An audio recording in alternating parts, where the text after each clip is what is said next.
It's very empowering. Okay. Why is it empowering? I am very proud of myself. Hurrah! Young girls don't grow up thinking that they're going to become people who go online and do things so that they can turn their biology into money. That is a programming, and that programming is nefarious because it doesn't prepare young girls for the other end of it. Hi everyone, I'm Rosemary Miller, and I have the pleasure of speaking with Black China today. Thank you so much for joining me. Thank you for having me. So before we really jump in, what do you want to be referenced as? Black China, or are you Angela White? Angela White. You are Angela White. Yes, ma'am. So why are you choosing that name? Well, it was given to me by birth, but mostly just for me, it's like getting back to myself. Because, you know, being in the entertainment field, everybody always calls me like, hey, Black China, China, China. Nobody never really calls me Angela. So sometimes I would kind of forget who I am because it's. So you can see from the beginning that she wants to go back to who she really is, which, and again, I'm going to talk about the programming. The programming says you can do all of this stuff and you could be liberated, but it doesn't say what kind of damage you're going to do because in effect, she is two different people. She has created a second person and she identifies as that second person. And now she wants to go back to being the young, fanciful girl who did not do all of the things online. And I'm not exactly sure what she did online, but I know that she wants to go back to being the innocent young lady that she was, and she has the right to attempt to do that, but she can't escape the second person she created. Well, you've gone through some major life changes in recent weeks. Yes. You've been very public about your breast reduction, your backside reduced, and getting your fillers dissolved. Yes. Why did you choose to do it so publicly? It just came to me. It came from God. Honestly, when I posted, I didn't even think that it was going to be as big as it was. You notice that she retreats to God, and in our culture, she's well within her rights to do that. But you can tell now she wants to go back to who she was before she started doing all of the things that made her Black China. But the fundamental problem is that she's been Black China for the last 20 some odd years. And that is the person that got her on Forbes in a Versace jacket, getting interviewed at a relatively young age. And so she cannot escape that fundamental issue that she's in that chair, not because she's Angela White, but because she's Black China. Here, she just finished talking about the support that she got from people around the internet after taking some time off the internet. I'm glad I did do it. You are receiving overwhelming support. Yeah, I didn't even, it just came to me. I didn't even think it was going to be as big as it was or is. Yeah, everyone's really proud of you. Everyone's proud of her. Yeah, thank you. So you said it came from God. Tell me about that. I want to know about the work we're not seeing because I know you had to do a lot of internal work as well. Yes, and continuing to also. So on my birthday, I got baptized on my birthday. So I was reborn on my birthday, and that was May 11th of 2022. So from there, I was like, just start taking the steps that I knew, which was more of the truth. It's unfortunate seeing her have to really cling on to God again because it's clear that she can't live with this person she's created, and she's trying to escape this Black China culture, even though Black China is who it is that got her to where she's sitting. And I think we're going to see a lot more of this, a lot more young ladies that are trying to find a way to live with themselves with the choices that they made. And it's going to be called inner work. It's going to be called reclaiming my past, reclaiming my youth. I don't know. They're going to rebrand it some kind of way, but I think we're going to be seeing a lot more of this. I think OnlyFans empowers you. Is it empowering for you, Miss Saudi Arabia? It's very empowering. Okay. Why is it empowering? I am very proud of myself. The church. What's right is right and what's wrong is wrong. So that's kind of how I've been going to church, Hi, Bishop James. Mama Menace.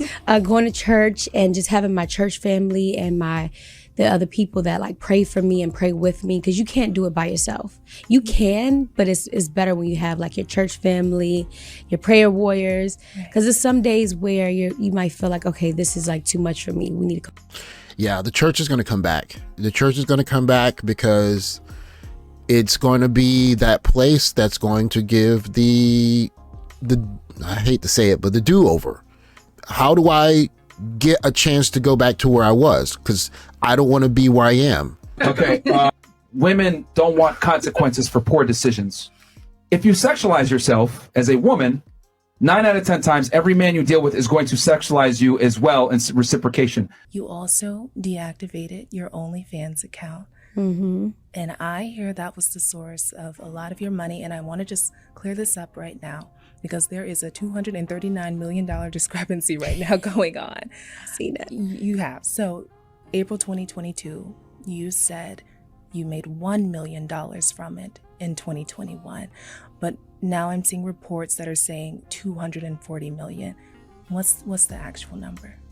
The actual number, it was close to 2 million.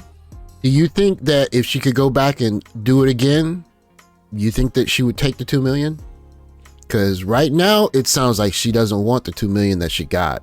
Sounds like she'd rather go back and just not go through all of this.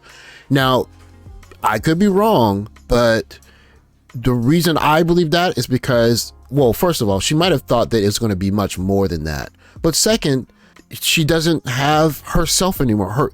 She belongs to the internet. Whatever she did on the internet is there, and is there for the rest of her life. And she has to live with that. You're selling this dream of you can do whatever you want and there are no repercussions. And then you jump in with both feet, and then you realize, oh my gosh, there are repercussions. And you're going to have generations of young women trying to find ways to deal with the fact that they, quote unquote, sold their soul. And they didn't sell their soul for as much money as they thought they were going to get. A man cannot objectify you unless you objectify yourself first. Well, you can be sexually free, but don't sit there and expect people to respect you. They're not going to. Shorty's crying? Probably. Yeah. And here's the thing, that's sexual empowerment for you. So I know a major part of that, as you said, was to provide for your kids and kind of keep up that standard of living that they're accustomed to. Yes. How do you plan on doing that going forward? I'm letting faith lead me, honestly, and it's been really good. Yeah. Like, I'm not even worrying about like where is like my next deal, or where is this coming from? Where is this coming? Yeah, there's going to be a return to the church, because the church is the only way that this can be really solved. There's going to have to be some kind of absolution of your past, and I think maybe the church can function in that capacity. But I think the difficult thing for a lot of, well, not just men, because men don't really have the option of doing things like OnlyFans, but women who actually did the modest route and they didn't party in the streets. You're going to actually have some women saying, no, that you're not what I am. Angela, what happened? What really happened to make you go through such a radical change? Nothing really happened. I just, like I said, like I just started working out, sobriety, and like my Bible. That's it. Those are the three things that I have been sticking with for the past 7 months.